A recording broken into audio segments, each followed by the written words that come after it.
ہاں اپنی بھائی سلام جب پھیرا جاتا ہے نماز میں تو کیا کہتے ہیں؟ السلام علیکم ورحمۃ اللہ. کوئی شخص یہ کہے ارے سلام ہی کرنا ہے، فرشتوں کو سلام کر رہے ہیں، مقتدیوں کو سلام کر رہے ہیں، تو پورا ہی سلام کر لیتے ہیں السلام علیکم ورحمۃ اللہ وبرکاتہ اور السلام علیکم ورحمۃ اللہ وبرکاتہ. تو یہ کیا ہوئے گا بھائی؟ یہ دین میں ایک نئی چیز کو شامل کر دینا ہے. حالانکہ وہ کوئی غلط کام تھوڑی کر رہا ہے، لیکن نماز میں صرف السلام علیکم ورحمۃ اللہ ہی کہنا.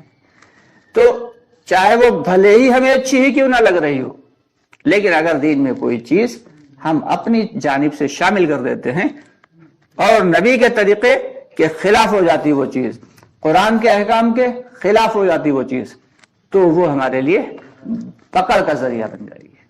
اب آدھی تو ہم مان رہے ہیں، بلکہ آدھی کیا اللہ معاف کرے، اللہ کی مانی ہی کہاں رہے ہیں، کیا مان رہے ہیں.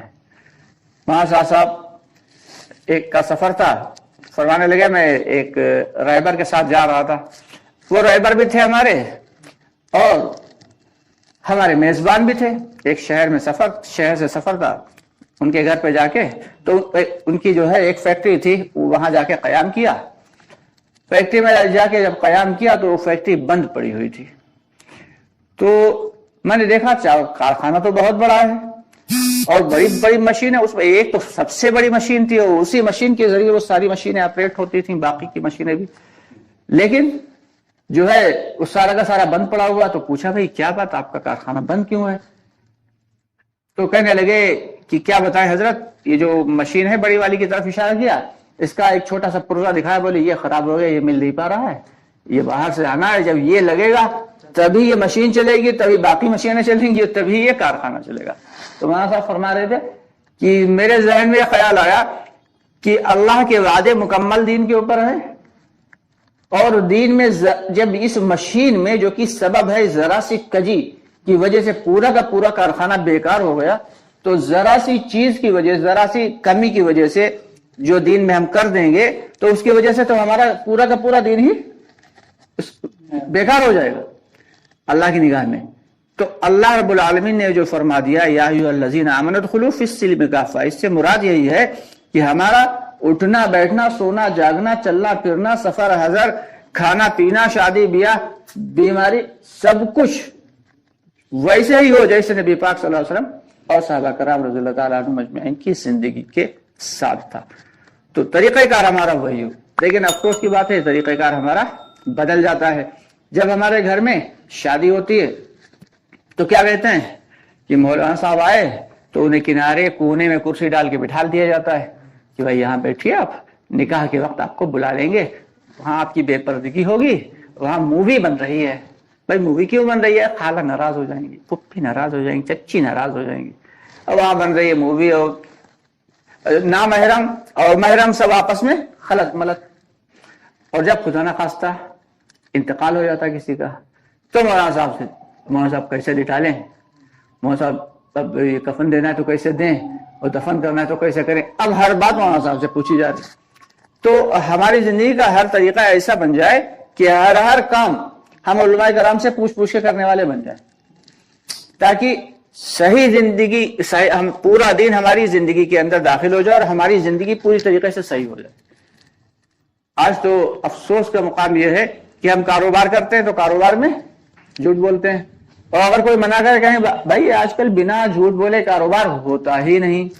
تو کاروبار ہو یا نہ ہو، کاروبار میں چاہے فائدہ ہو یا نقصان ہو، لیکن ہمیں سچ بولنا ہے تو ہم بولیں گے، حق بات کہنا ہے تو کہیں گے، چونکہ ہمارے دلوں میں ایمان ہے ہی نہیں، اس لیے ایسا ہوتا ہے.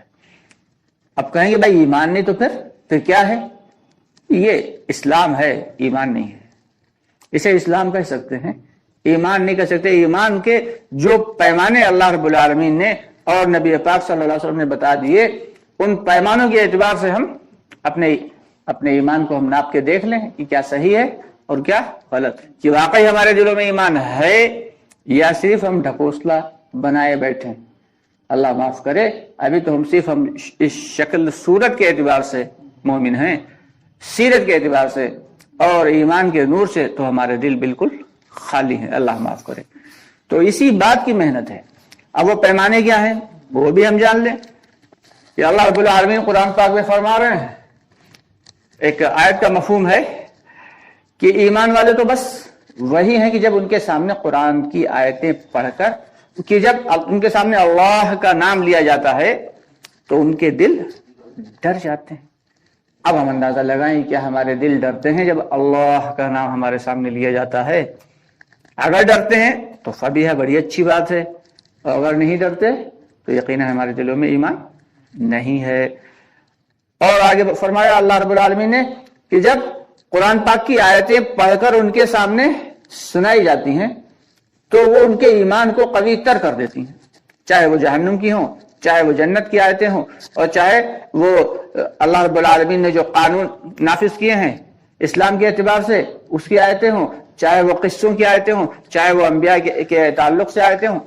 قرآن کی کوئی بھی آیت جو پڑھی جائے تو اسے سن کر ہمارے ایمان میں اگر اضافہ ہو رہا ہے تو ہم سمجھیں کہ ہاں ہمارا ایمان ہمارے دل کے اندر ہے کسی نہ کسی درجے میں. تو کیا ایسا ہوتا ہے؟ نہیں ہوتا.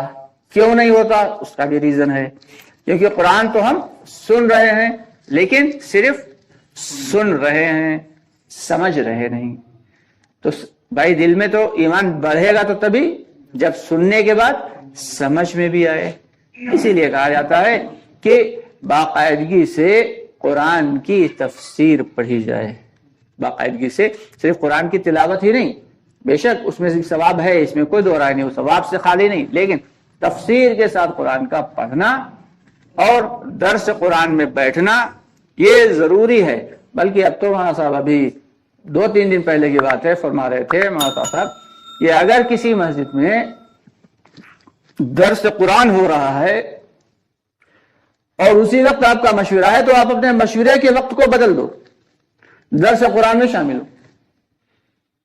وہ جو درس قرآن ہو رہا ہے اس میں آپ شامل ہو، اپنے مشورے کے وقت کو بدل دو.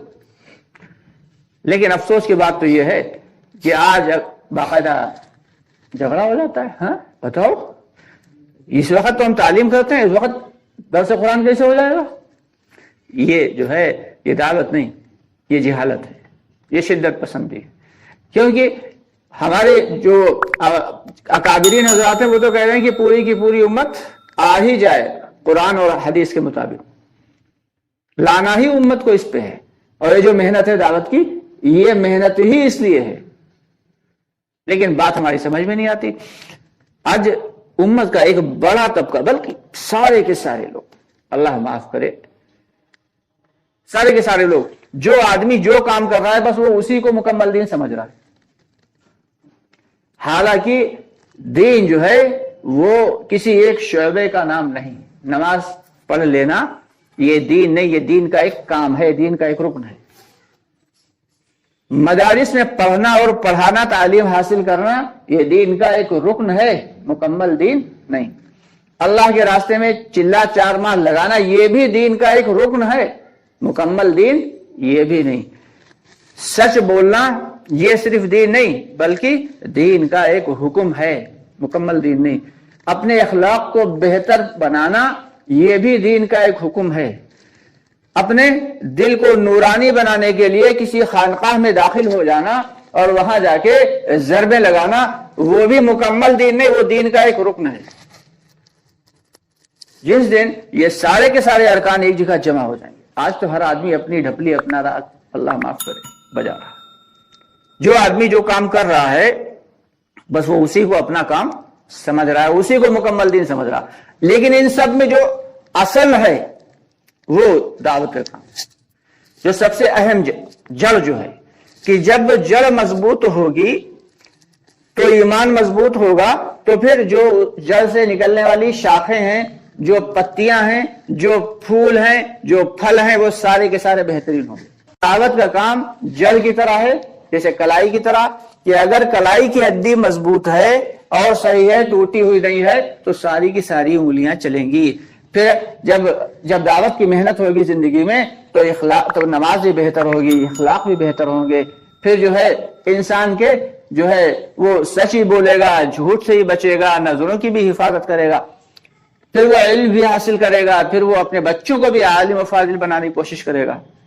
اور جب ایمانی نہیں ہوئے گا پھر کیا ہوگا؟ تو دعوت کی محنت جڑ کی طرح ہے، باقی کی ساری چیزیں یہ بھی دین کا ہی رکن ہے، دین سے الگ ہٹ کے نہیں۔ لیکن اللہ معاف کرے، آج ہم سے جو بہت بڑی غلطی ہو رہی ہے